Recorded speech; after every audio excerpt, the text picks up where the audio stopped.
Welcome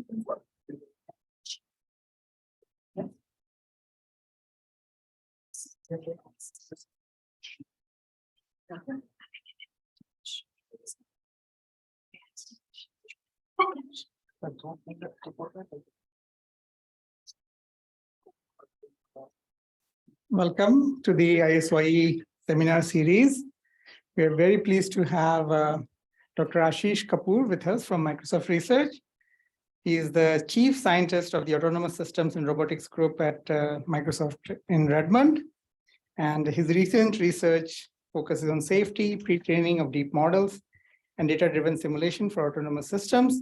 He has a long history of research in machine learning, in general perception, and he has a PhD from MIT and undergraduate degree from IIT Delhi. And no wonder why we do not see Chris here today, right? Because anytime someone from IIT Delhi comes, Chris disappears. Okay, welcome, Ashish. We are looking forward to hearing from you. Thank you very much. Thank you, Ankur, and thank you everyone for coming. It's a privilege to be here.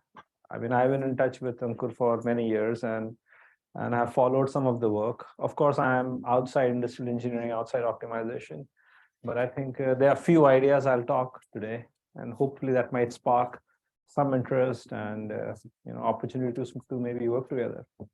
So the primary work that I focus on is thinking about robotics and thinking about specifically robotics with the cloud.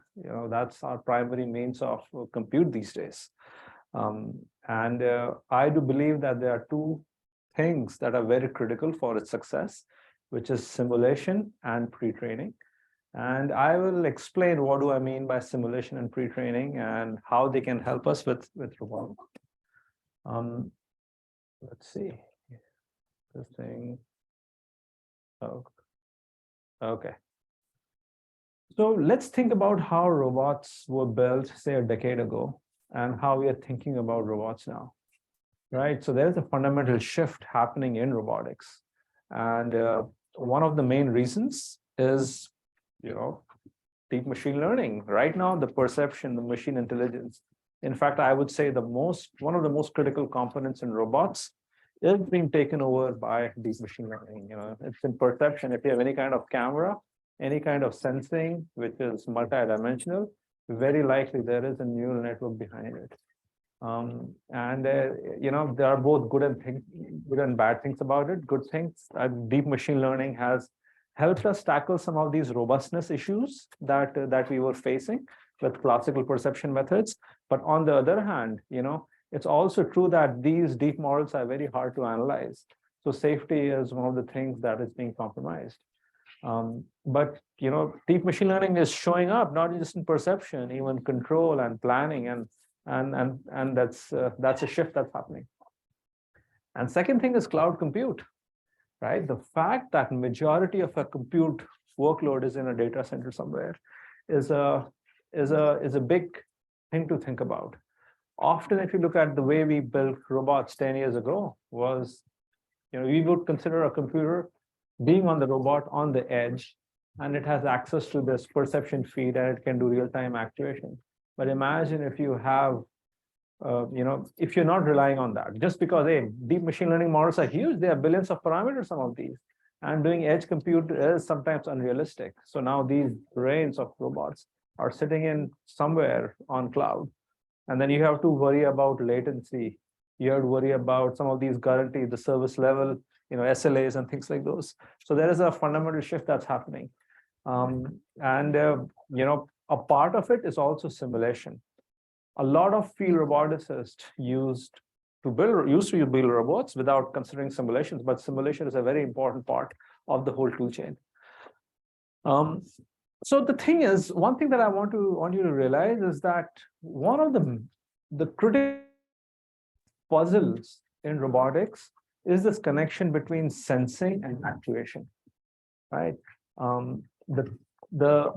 The thing is, if you can't connect sensors from actuation, if you don't have a reasonable logic or a neural network that bridge that gap, you have nothing but fancy set of parts, all these fancy actuators and motors and all these fancy sensors, but you got to make that connection.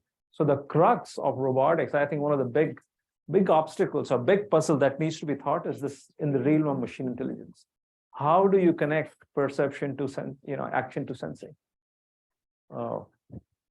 What should I say? Check my microphone, continue recording. I'll take a bet here. Okay. So the thing is, if machine intelligence, if you believe, is one of the critical puzzles to be solved, there is something that we can look. So if you look at from the past, other domains besides robotics, be it natural language, be it speech, be it computer vision, there is a paradigm of machine intelligence that's basically people are repeating. So for instance, the idea of pre-training is how you do things in NLP. And sure, there are a few people who are still looking at classical ways, but right now, what you start with is a deep machine learned model that has been pre-trained. You might have heard of GPT-3 and BERT, but that's, if you are at the edge doing research in NLP, very likely that's the starting point right now. In computer vision as well, in fact, ImageNet 2012.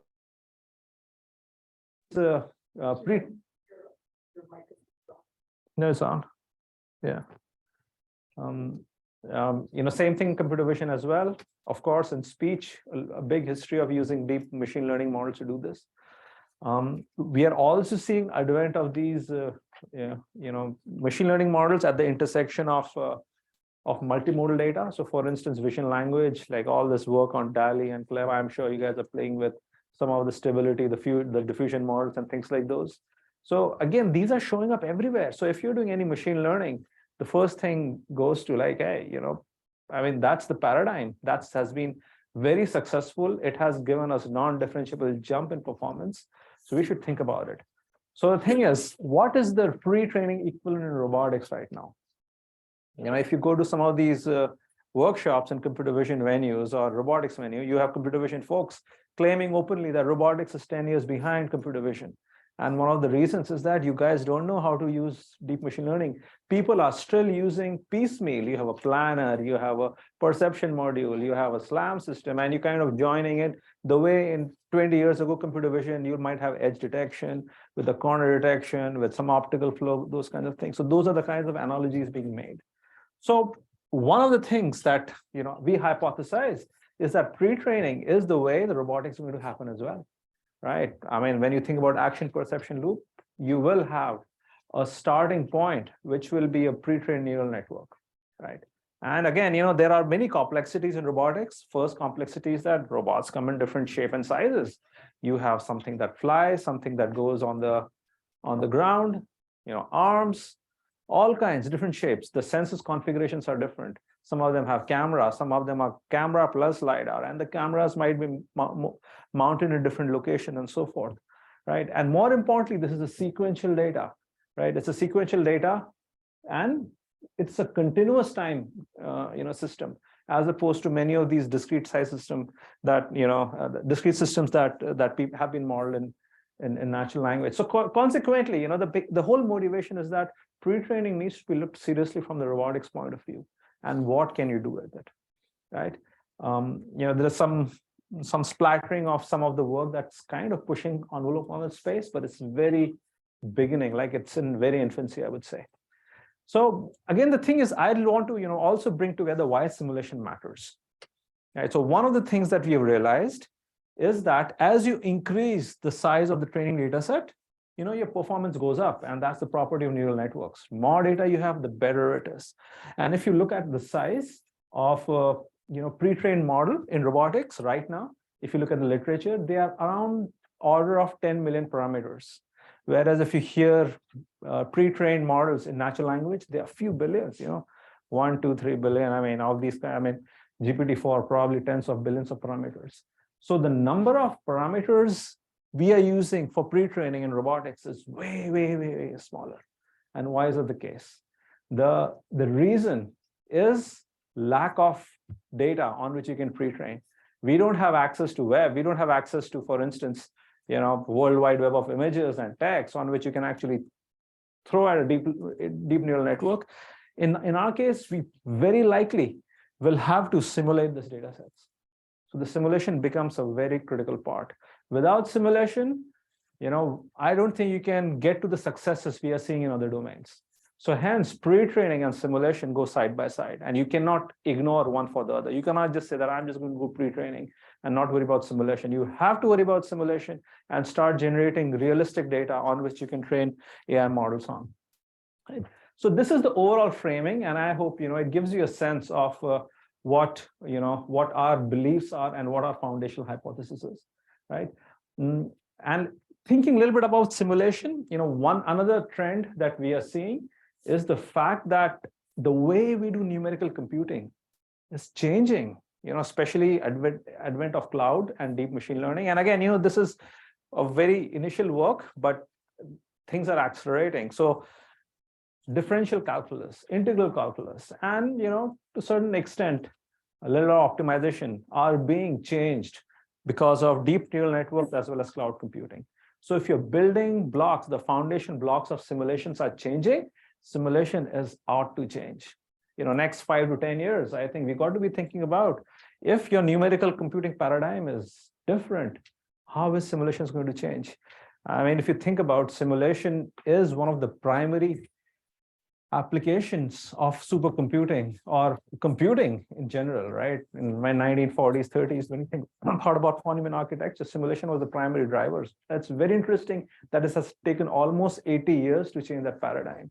And I think right now is an opportunity to at least rehaul it. Right.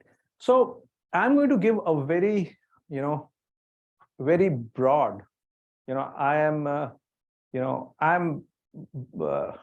would say an empiricist, right? So I don't have many theoretical insights that I'd like to share, but I'll share many practical examples. But before that, let me frame the way we think about simulations, right? So for us, we are creating simulations for robots, and robots themselves are pretty complex entities.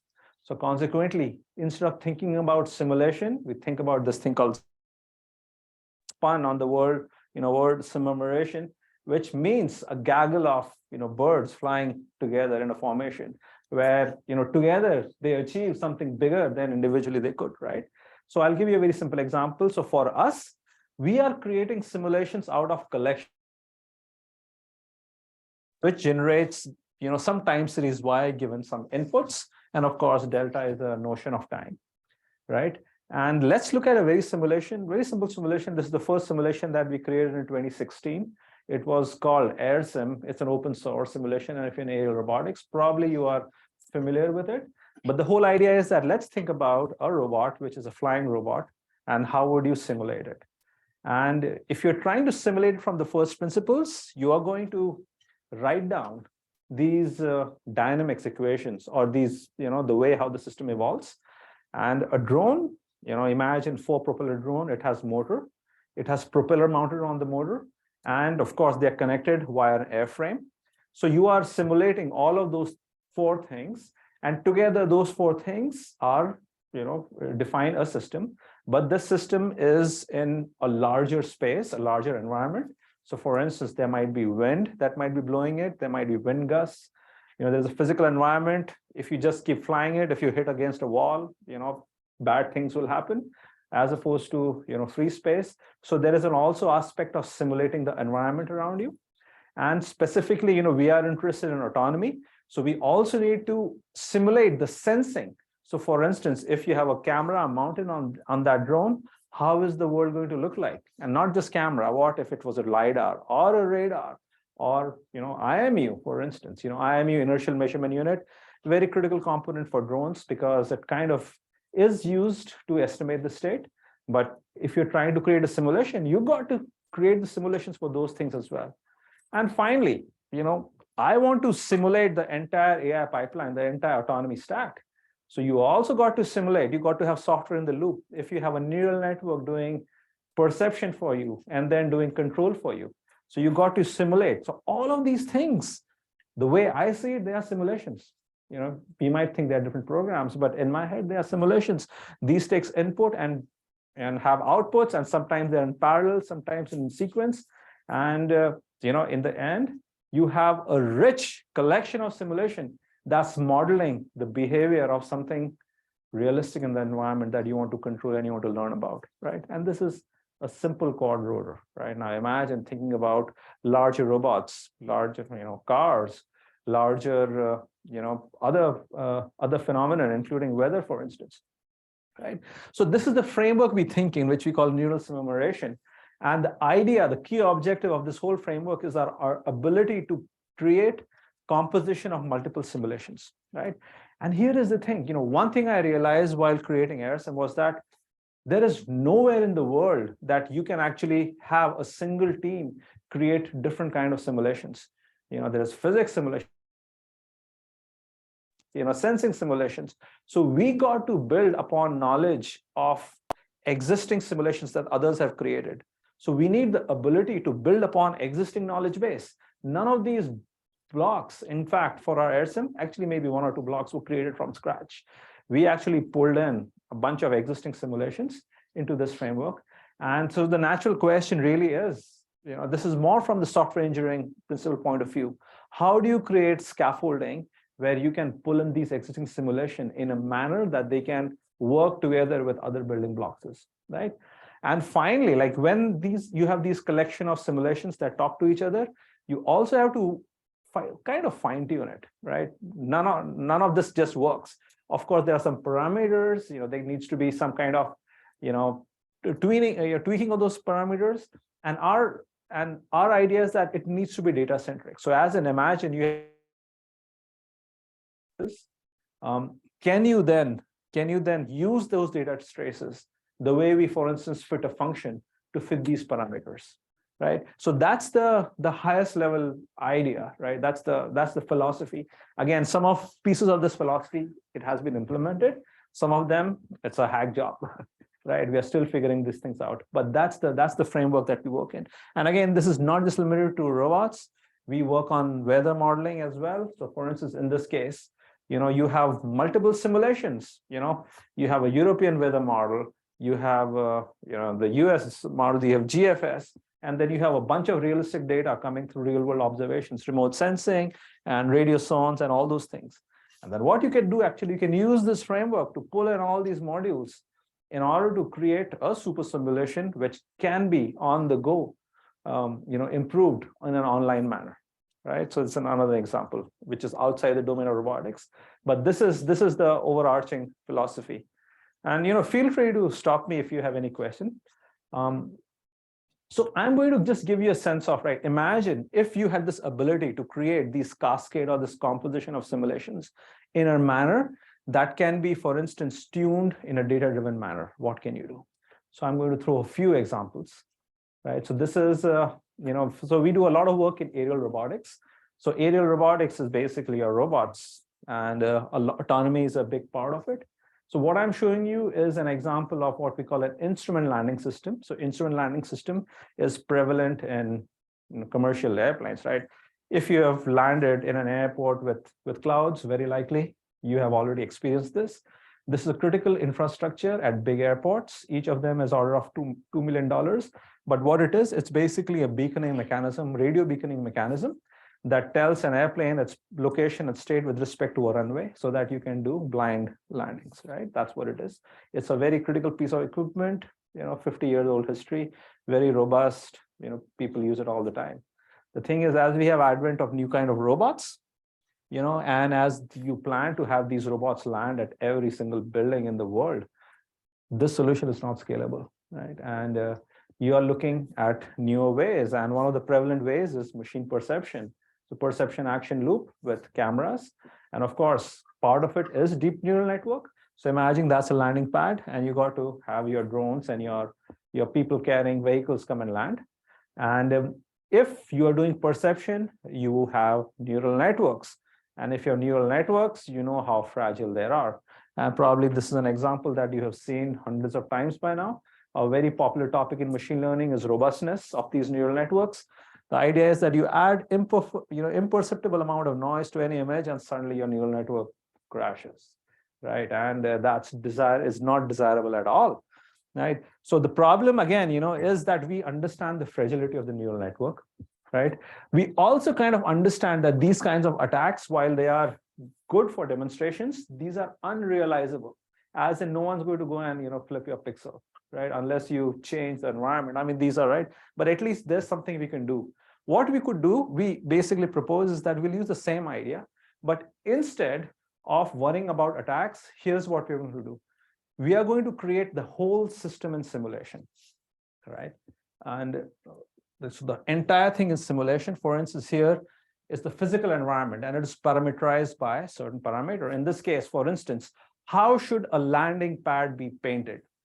That's what that theta represents in the yellow bounding box, right? And I'm going to ask the following question. I'm going to say that I'll give you a neural network that has the potential of detecting these landing pads. Now, what is the most optimal design for this landing pad such that your neural network is robust, is better than what it is right now? So for instance, in the attack, what you were doing is you were finding out the epsilon noise in this in this neighborhood such that it would break the simulation. We basically do the same operation, but take the gradient step in the other direction. Instead of maximizing, you are minimizing. So as to improve the robustness performance, at least with respect to the L infinity noise, right? Very simple idea, right? So the whole hypothesis is that if you do that, right, you will come across, you'll make an artifact, a physical artifact, which is easier by the neural networks. Right now, all these landing pads are designed for human perception, but actually, if it's a machine perception, you'd rather design it for that, right? So that's what it's trying to do. And again, why is this feasible? Because we have created this simulation, which is differentiable in this case. So what we're using differentiable rendering. So if you're familiar with computer vision, we are using, Mitsuba, for instance. And in this case, you are trying to learn a design in this simulation such that it makes your, landing robust. And here are a few examples. Of course, the results you get are wacky. On the top is basically said, hey, if you have paint schemes like that, things are really robust. And you can imagine why. It's non-symmetrical, right? But also because of these kinds of patterns that it is kind of robust to some of these L infinity noises that you might have, right? But and again, we have various empirical experiments, but it gives you an idea of some of the things that we can use simulation to achieve, specifically in a cascade of simulations when they are differentiable, right? This was at NeurIPS last year. For the code, examples, all of them are available, so feel free to play with it. We basically also suggested, imagine if your goal was to detect certain objects in computer vision sense, you can actually, through the simulation, train these patches, and these patches you can stick, for instance, this airplane, you can see, those are some stickers over there. And just because you have those patches, suddenly your neural networks becomes much more robust to pose changes and lightning changes and things like those, right? It's, again, still toy example-ish, I would say. It can be refined further. But again, the idea is that how do you use simulations with differentiability in a data-driven manner? You can extend this thing to the next level. So this is a joint project with folks at EPFL, where we are now looking at CFD simulations in conjunction with certain optimization characteristics that you'd like, in order to change the aircraft mesh model itself. So imagine you have a mesh and you can do CFD over it, and you want certain performance characteristics. So for instance, you want a stall speed of an airplane to be higher or lower, or you might want some other characteristics. So you can use as a loss function, and then you can actually use this whole differentiable simulation pipeline to change the mesh in a manner that's useful. So again, a very different spin on how we think about simulations, right? Any questions so far?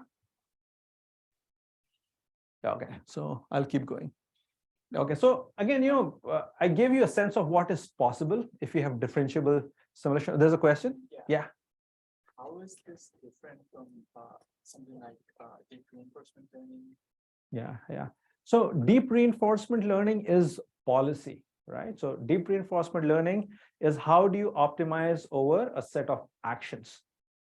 This is how do I change the environment itself, right? So this is how do I change the mesh of an aircraft, or how do I change the landing pad itself? So that's the key difference. So in the end, everything optimization, right? But it's happening at a different level. the question that I would ask is, how should I change the nature of the game so that I am more successful, given that I'm going to use these kinds of techniques, as opposed to saying that using these kinds of techniques solve that game, right? So that's the distinction, right? So I'm rigging it against in my favor, and I'm saying simulation is a great tool to do it. Right. Okay, because for like one of the examples that you showed, like the painting of pavement. Yeah. So you can actually formulate that problem as an MDB and then solve it with reinforcement learning. So I was thinking, is this like a general solution that simplifies to reinforcement learning or something like that? No, I mean, if again, in the end, it's an optimization, right? But in order to optimize it, you got to put the entire process into your computer. That's your simulation. And that's not enough. You also need to be able to optimize it. If you can create everything in a differentiable manner, you can do gradient descent across the entire network, right? And that's what this is. You can also use gradient-free methods to do it, right? But again, you still have to be able to evaluate it, right? So the problem of creating simulations still holds. I think it doesn't absolve you. Like, sure, you can use it using any other favorite method, but in the end, if your simulation doesn't exist and it doesn't support the numerical constructs you need, you can't solve the problem, right? Would be, yeah. What is the, in a general setting on instantiation, what is the purpose of the simulation should matter in how you're trying to improve the simulation? Yeah, yeah. Where exactly is that coming into the picture? So again, as I said, right, you have simulation blocks, you pull them in, and you have this framework which is differentiable and simulations talking to each other. The objective function is where you tell the desire, what do you want the simulation to achieve, right? What is the objective that you want? And once you have that mathematically formulated, right, you have all the tools in the world to, you can decide. For instance, in this case, we decide to optimize for airfoil and fuselage, right? But I could have basically, changed maybe the controller or the planner as well, right? It gives me choices, and it's up to me as a designer, where is my, right?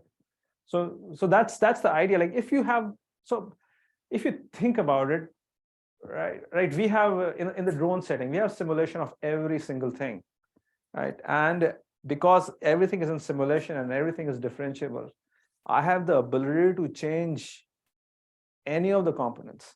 And this is a framework for me to think about it. Right? Yeah. I wonder how fast this entire process can be, because it looks like in every iteration you are running a simulation, right? Yeah, I it's a understand great that question. it is like Yeah, differentiable, but like expensive. Yeah, I know it's a great question. I think if I'm doing a CFD, how long is it going to take, right? No, absolutely, it's a great question. There are certain bag of tricks that we use. So for instance, sometimes when simulations are very expensive, we train surrogate neural network models, right? At least locally around the region that we are playing, you have a bunch of input and output, and you replace it with a neural network, and that's where you pass the gradients through, right? So they are approximation, but that's an important question, and I don't have a good answer to it, right? These things can become very expensive based on the domain, and probably that's where the domain expertise come. I mean, sometimes these can be non-differentiable. I have a black box. That's non-differentiable. What do you do then, right? So there are a few of those questions that we are, crawling our way around and figuring it out. Yeah, but great question. All right. So next, if I've convinced you that simulation are important, here's what I want to also talk about. Where is the data coming from? Right now we're going to get into the pre-training aspect, right? So these snapshots are from AirSim, our simulation for aero robotics. And this is joint work with folks at CMU, Sebastian Scherer's group, where what they did was they took, around 70, 80 different environments and instantiated aerial robots doing various missions, different poses, indoors, outdoors, different speeds, different sensors, different cameras, different mounting. And they created a data set. A data set is nothing but just trajectories of data as the robot is passing through it. That's it. It's a sequence of images, right? And of course, in simulation, so you have a little bit of ground truth, as in we exactly know what the pose of the drone was, right? We have, the camera pose and IMU. We have depth and segmentation, so we exactly know what the drone is looking at, whether it's a tree, whether it's a sky, and those kinds of things. We also have a sense of optical flow. So if you're looking from computer vision perspective, how fast the pixels are moving in what direction. So we have some of that information, right? And this is a massive data set. If you've done anything deep machine learning, you know that data is very critical, right? So once you have something like that, right? One critical thing is there are parts of simulation that are very difficult to create by hand, right? I mean, in an ideal world, everything is F equal to ma, Newton's law of motions, and you can encode it. But in reality, there are many processes for which it's extremely hard to write classical code. So we resort to machine learning there as well. An example is, for instance, LiDAR simulation. So, LiDAR simulation, basically you have these sensors. What they are estimating is basically you shoot a ray and you get a reflectivity back. And depending upon how distance there are, you have the phases as well as the intensity. But there are interesting exceptions. So for instance, if you are driving in a rain, there is reflectivity because raindrops. When you have glasses, you might have different noise characteristics. And these noise characteristics are very difficult to code by hand. So these noises are statistics and depends upon the materials, the perception, what actually is in the real world, right? So what we do here is we use neural networks again. We use realistic LiDAR data. And then we basically say that our LiDAR images needs to look like those, the statistics of those, right? And you train a neural network that takes in an image and generate how it might look in LiDAR. So if you're familiar with works and style transfer, that's what's really happening. You are simulating a LiDAR as a style transfer, right? So this is an IROS paper this year, but this is a ground truth LiDAR and simulated LiDAR. Still ways to go, but data-driven simulation, there are parts in which you cannot simulate LiDAR realistically using classical coding. You've got to resort to data-driven simulation. So here is an example. And of course, there are changes, but things like glasses, things like reflectivity, etc., is we are getting near, a pretty good performance at it, right? Again, this is all open source as well. IROS this year. Feel free to, if you're interested in this kind of simulation, feel free to take a look at it. So now let's think about. So I talked about simulation. I talked about ability to generate data in simulation. Now let me get to the crux of the question that I raised: pre-training, right? In summary, what I can state the question is, what is a single neural fabric which can be a starting point for any AI problem in autonomous systems domain? That's what we're after, right? What is the GPT-3 equivalent for autonomy, right? And if you think about this, a traditional robot, right? This is the one that we actually did a lot of experiments in. So let me just go through it. So this is a car. Again, this is by folks at UW. On the kit form, you can actually order the parts, put it together, all the plans are out. It's a car that has a LiDAR, a camera, and simple actuation, and of course an IMU, right? These are the sensing. So 360 LiDAR, a stereo camera, and IMU. And if you think about, how most of the robotics is done even now, right? It's, piecemeal, right? You have data coming from sensors, and then, you'll try to do some kind of a mapping and localization or SLAM, right? You kind of do some state estimation, like if this is the map, where am I with respect to that map? I need to go to a destination. How should I plan it? So there's a motion planning, and then you do a controls, and then, and you basically push it to the robot, and then you get new sensor input and you connect the loop, right? So each of these boxes themselves are AI problems. Mapping is an AI problem. Motion planning is an AI problem. Controls is an AI problem. Perception, identifying obstacles is an AI problem. Safety is an AI problem. All of these are different AI problems, right?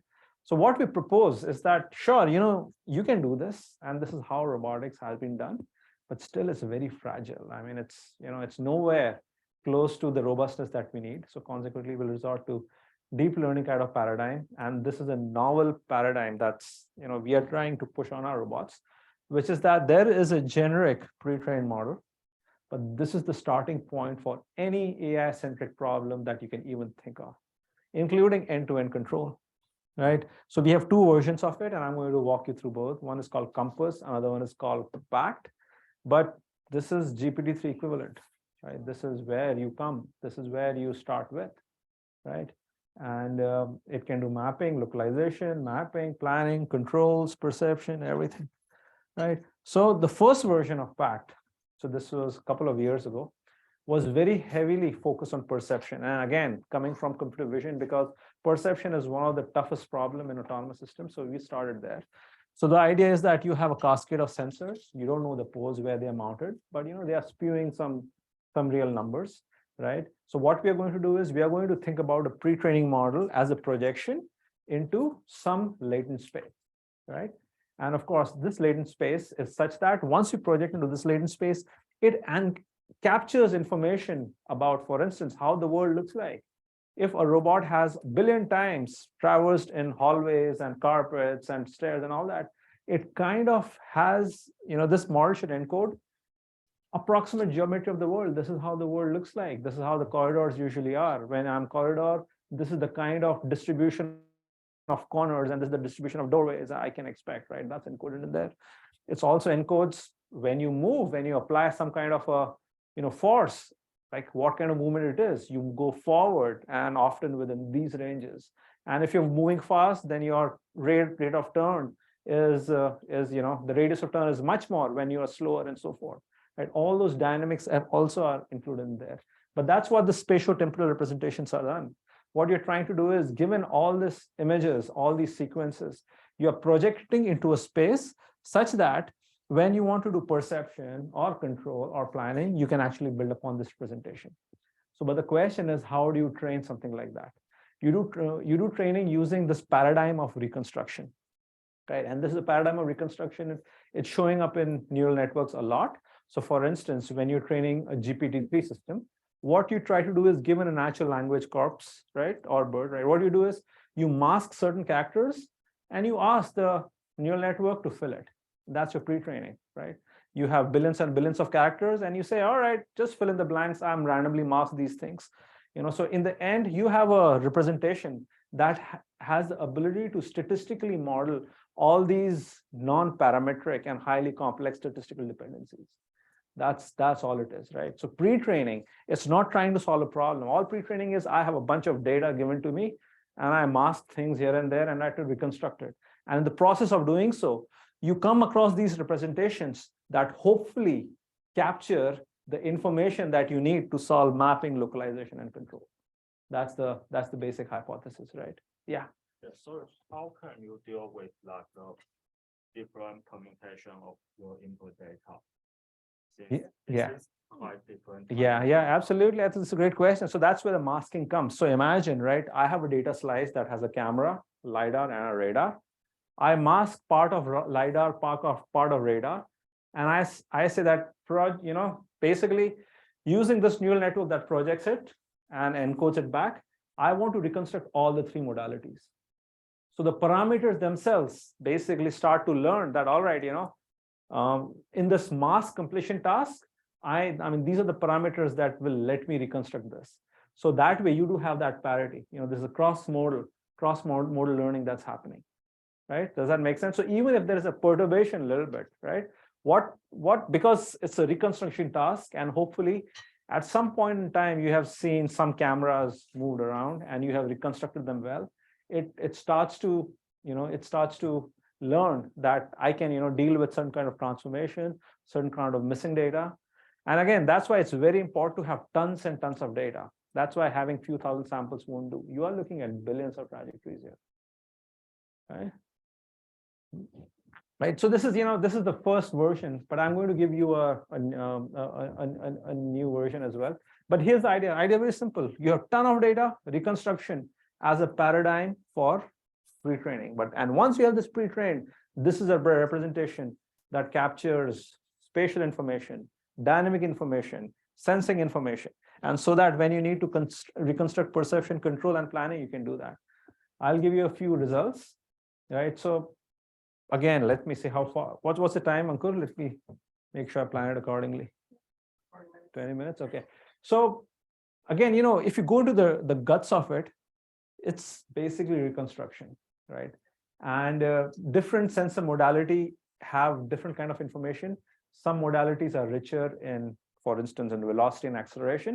Some you know, for instance, IMU, whereas some modalities are rich in state directly. I mean, they can just look at the image, right?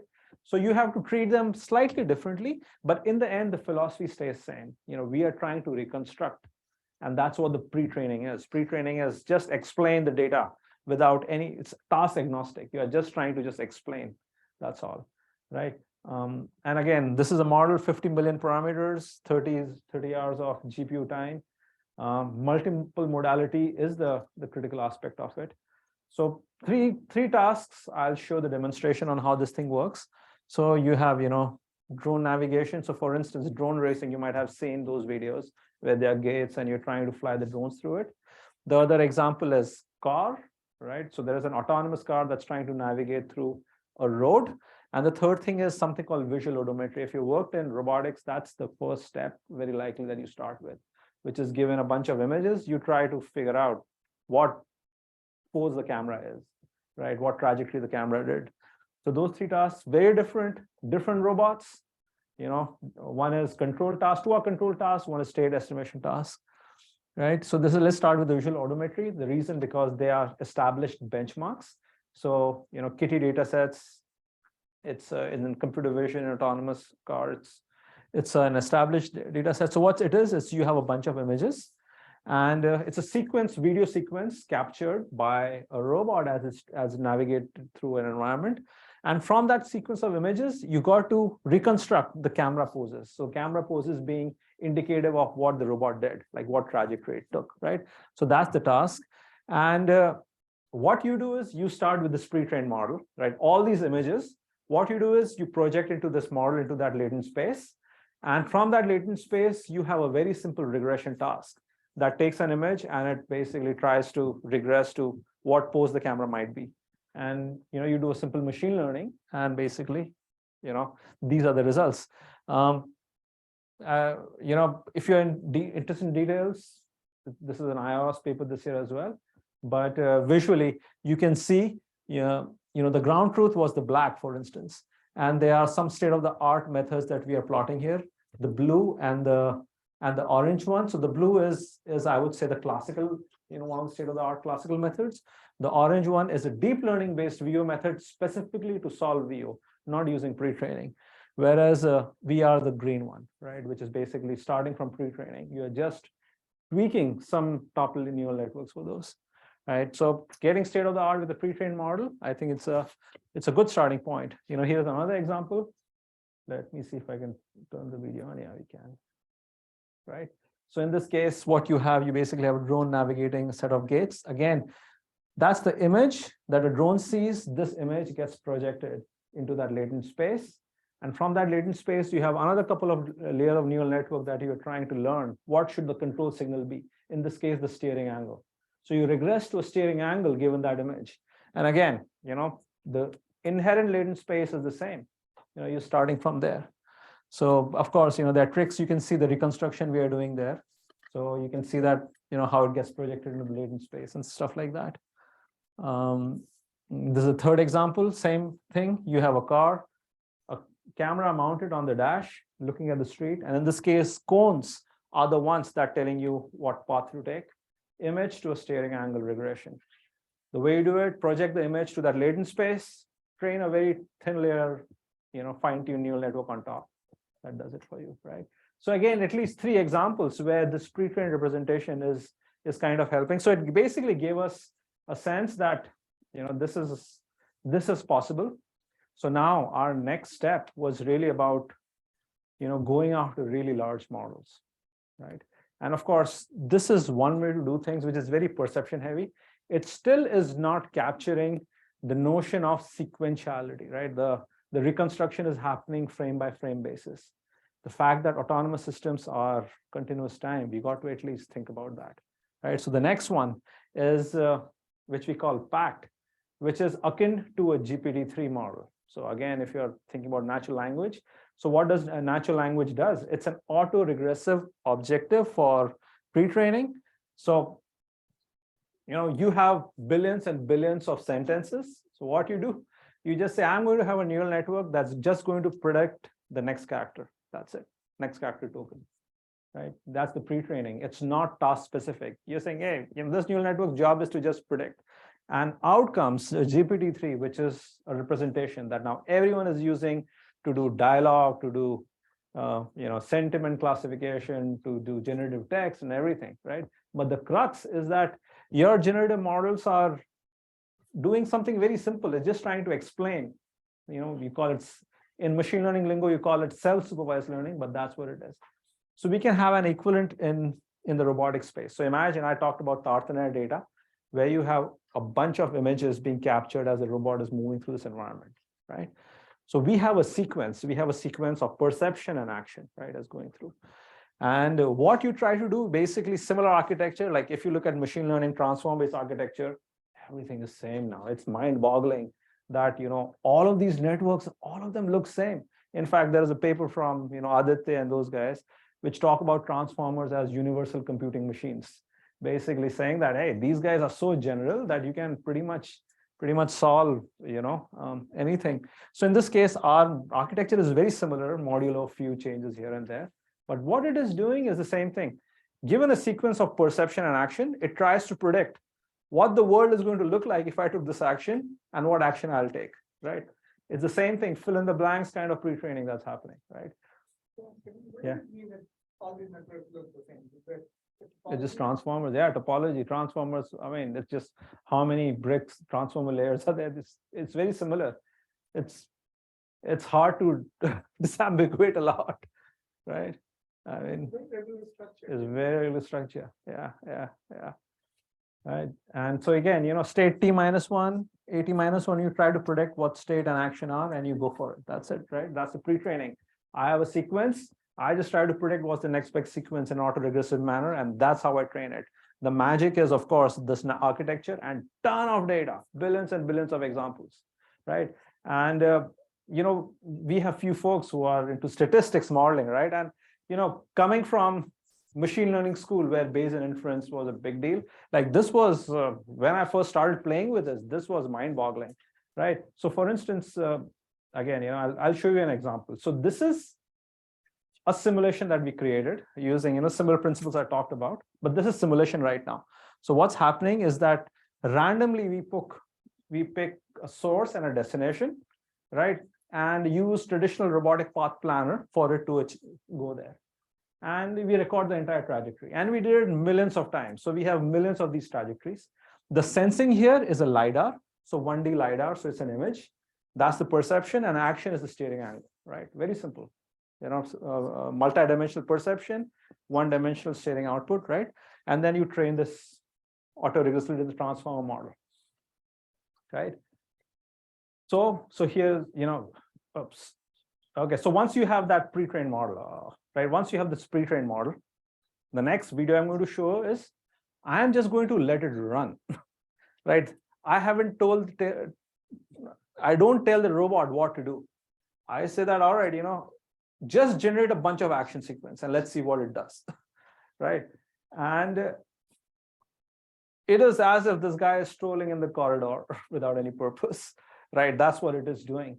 But from the statistic point of view, you got to understand that it's generating data from a distribution that was so hard to characterize earlier, right? It's basically what your GPT-3 model is, or whatever that neural network that we've trained. It's a generative model of data, and it encapsulates the statistics in a manner that our parameters, the parametric models couldn't do that, right? And so, there are a few fascinating things that happen from here. So another example that we do. So and again, natural language, something that people do is that they prime the model. They'll have like 10, 15 characters of a sentence. Like they start with that. And then they say, all right, you generate the rest of the character. So that's called priming. So for instance, if you start a language, a sentence with say something about animals, the rest of the text is about animals. If you start, text about say planets, the rest of the text is about planets. Like that's how the autoregressive models work.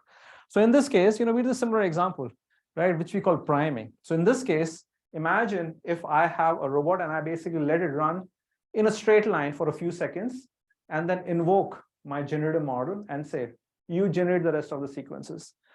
You start to see these behaviors where it's probably, going mostly straight, as well as if I, say, all right, first few, I'm going to take few turns and you let it generate. So there's a whole, the way we see it in natural languages, these kinds of behaviors are emerging there as well.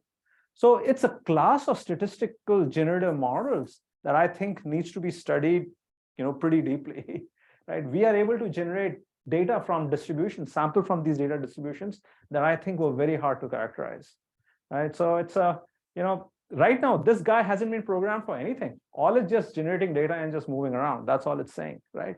And it's a pretty, I would say, pretty compelling model. The fact that it doesn't bump into any of these things. So it already encodes the notion of safety, for instance, right? Without me telling it that, don't bump into the wall. It's just following that, right? And safety is emerging automatically. And of course, I can't make any guarantees about it, but I can tell you that I have worked in, say, safety barrier certificate world as well, where we can make guarantees, but I can't get these kinds of behaviors. Sure, I can get guarantees, but I can get these behaviors. So I think it's a, it's an interesting dilemma. Of course, I mean, the idea is again saying once you have these pre-trained models, what can you do with it?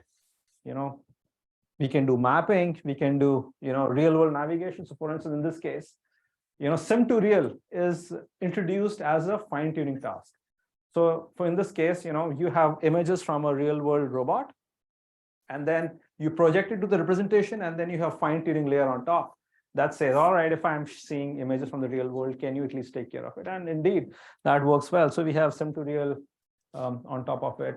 Again, this work, I think we just put it on archive with all the code with the simulator. So if you guys are interested in it, it's a Python code, download on a computer, and we can run this model and you can try these things out. Right? So again, as I said, we are still limited. We are still 50 million to 100 million. We want to go further down. The journey continues, right? I mean, it's a, I'll be honest, I think this kind of research is computationally very expensive, both from the training point of view, both from the data generation point of view. But our mission has been that we are making everything public so that, folks can at least experiment and see with those things. Even, we struggle to get, budgeting for this kind of experiment at scale. But the hope is that at least it gives you a certain sense of, all right, there's something very powerful here that that we can further understand. I work on aerial robotics a lot. So these are the tracks. For instance, 50 years of tracks are there for all the airplanes that are coming and landing into different airports. So I know few of you are interested in traffic management, aerial traffic management. But imagine taking all that data feed and pushing through this autoregressive model to generate feeds.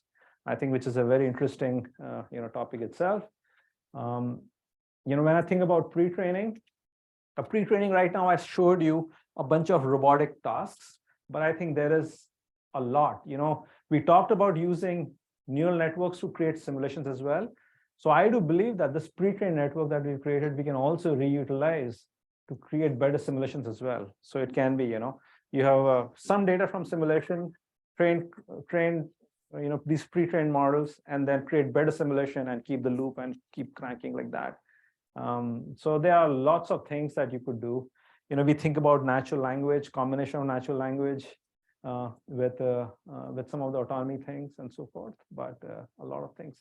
So again, I'll just conclude, right? I do believe that without simulation, autonomous systems will be very difficult to crack. You might imagine that, you have Teslas running on the road already, but I mean, we know how fragile they are. Plus, they are only doing perception right now. But if you're going to take robotics to the next step, without simulation, that's not happening because we don't have the kind of data to do, neural network training that was able for natural language and images for For robotics, simulation is the thing that's going to generate the data. I do believe neural model will be central to robots and autonomy. Of course, we have many open questions, including safety, including performance guarantees. But the way my experience have been with robotics, it's much easier to build robots with the pipeline that I suggested, as opposed to the classical way of doing things. It's much more scalable. It will accelerate development of the autonomous system. The way, like if you think about computer vision or natural language, it was only in universities, few departments that could put together a computer vision system. But now it's so easy. You just go on GitHub, download a neural network, some Python code, and you are actually running a computer vision system. And that kind of scale will not happen unless this is happening through deep neural network. So in the end, a lot of collaborators, primarily the work on Compass was led by Shuang Ma, researcher in my team, and the work on PACT was led by Rogerio Bonatti. The work on sensors simulation was led by ISyE Vimprala. And of course, a lot of collaborators. So again, thank you, and I'm happy to answer any questions.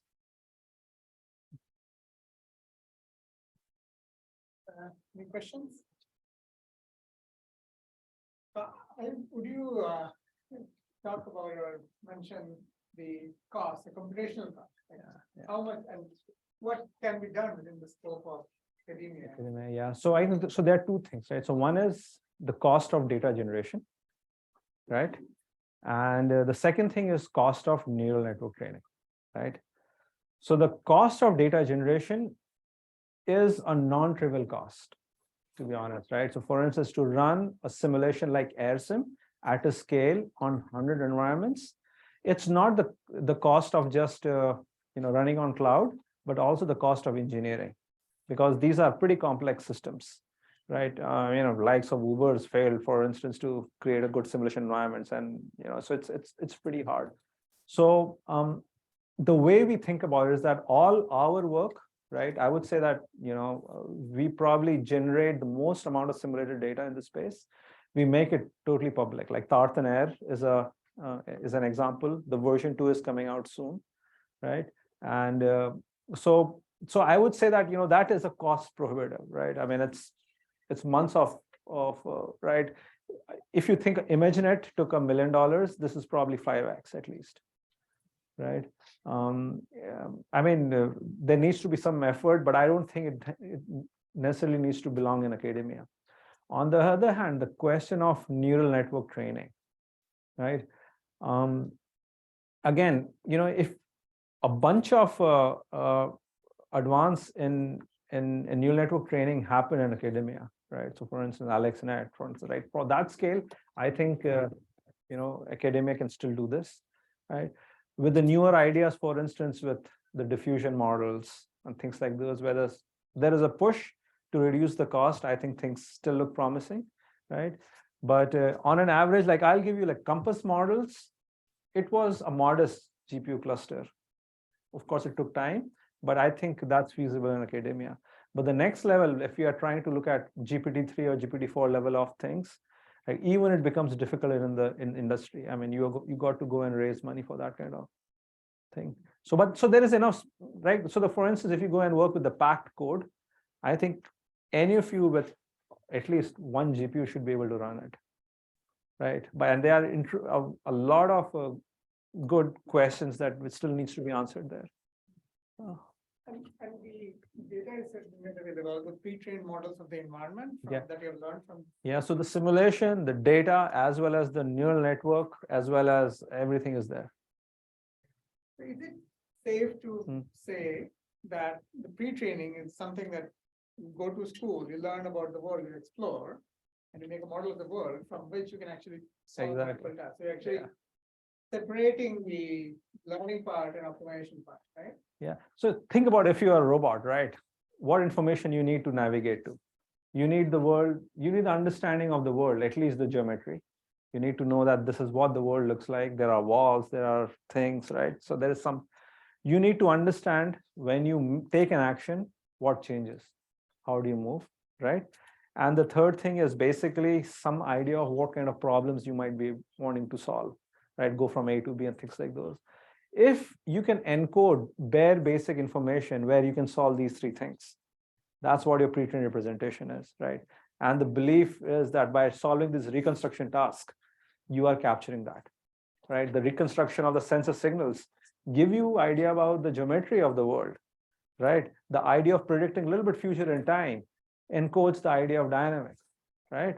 And of course, because this is an auto-regressive model, you are encoding a sequence. So that sequence kind of tells you that in general, this is the kind of trajectory I do, right? So, and that's becomes the basis set for your eventual problem that you will solve, right? Yeah, Nicola. Yeah. I have a question going back to simulations. And I'm puzzled by the idea, but I'm thinking, suppose I have four models like in your examples, I have their simulations, and now I don't tell them that they are connected, but I constrain their state to be like on a quad, on a cross, on a table or something. Would their simulations learn that there exists something like, or react to something which is the moment of inertia of the table, which is connecting them? In other words, are these simulation Interpretable. in some sense something that can lead to learning property of the object that you're simulating or not? Yeah, it's a great question. I think, this is the lies in the realm of interpretability, right? I mean, there is a world in which humans, we understand, right? I mean, we've defined these properties, the moment of inertia and our theories of science, right? I mean, if there is an alternate way of explaining it, right? So for instance, you might want to call not just inertia, but now a property that's a combination of inertia together with some velocity or something like that, right? A new quantity. So, I mean, the neural network models by themselves is fairly unregularized. So interpretability, unless you put in something, right, it won't, right? I mean, I can think of, for instance, instead of neural network, if I wrote a code, which is in Julia, which is differentiable, and where I put these knowledge about inertia, and of course, there are some constants I don't know. In that case, that model will automatically snap onto. But these guys are not interpretable to neural networks. It's a bunch of numbers, and sure, we can try to interpret and project and all that, but I don't think that it's given that it might understand the world the way you do. I mean, some people might claim, but I think I'm skeptic. Yeah, but it's not a question of understanding the same way, but acting the same way. Yeah. Does he act like he knows the moment of inertia?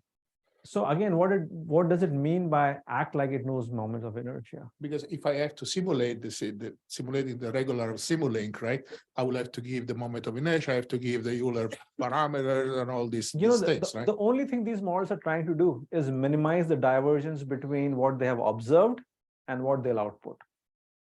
Right. So that's the only objective. That's the only thing that you have pushed in. Right.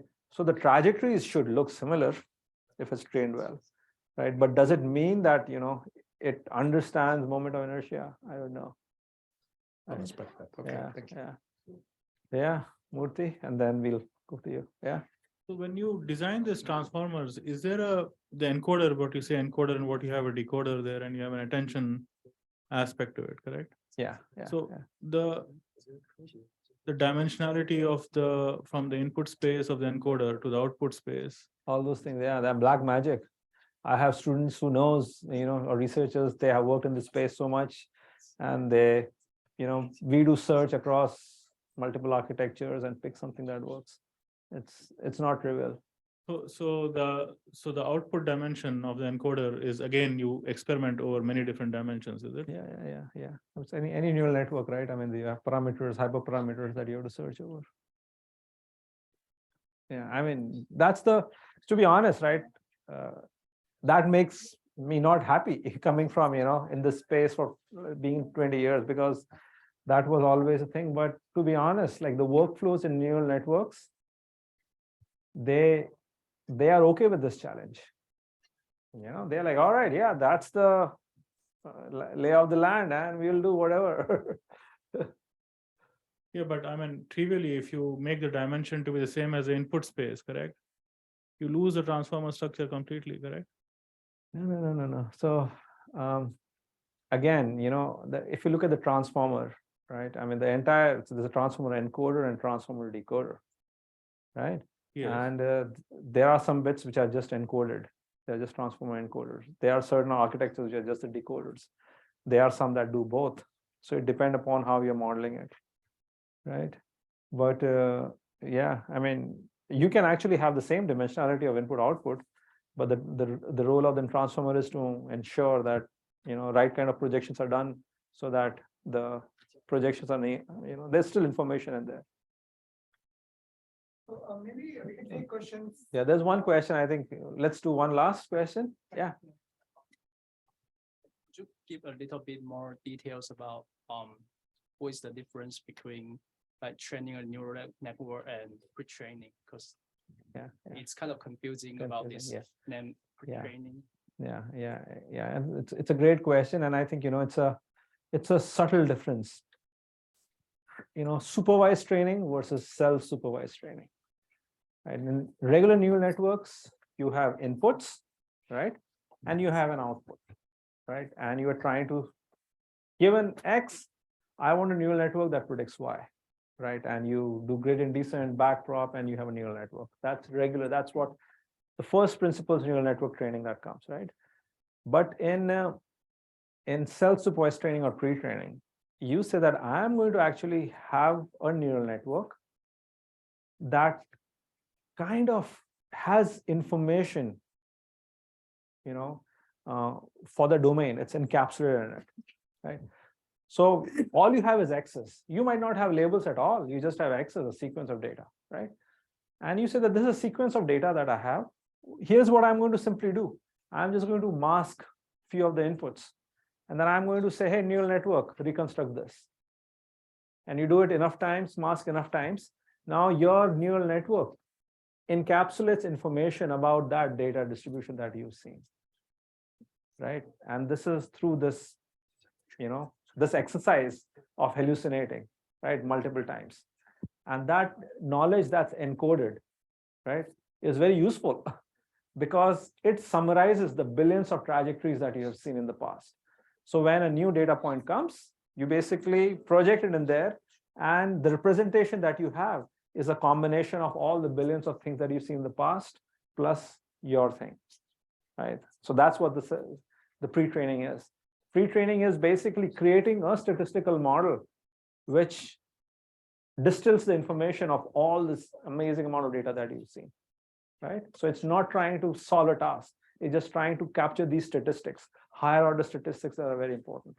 So this result is more like a imitation learning, like try to imitate this data. Yeah, I mean, imitation learning, the phrase is usually used in the context of predicting an action. But here it's not even action. Here is I have a bunch of sequence of numbers coming in, right? If I hide some numbers at some random places, can I reconstruct those? If I can reconstruct those, that means theoretically the model captures the higher order statistics or whatever statistics that needs to be preserved, right? So it's not imitation learning. It's like I can just give you a bunch of images, right? And you mask some places. That's what the VIT training is, the visual transformers. I have just one last question, So, very quick. The thing is, we can continue the discussion, and we have a reception outside. Please join for the reception while at the same time continue the discussion. So not everyone has to. Please come on. All right. Okay, let's thank Ashish once more. Thank you.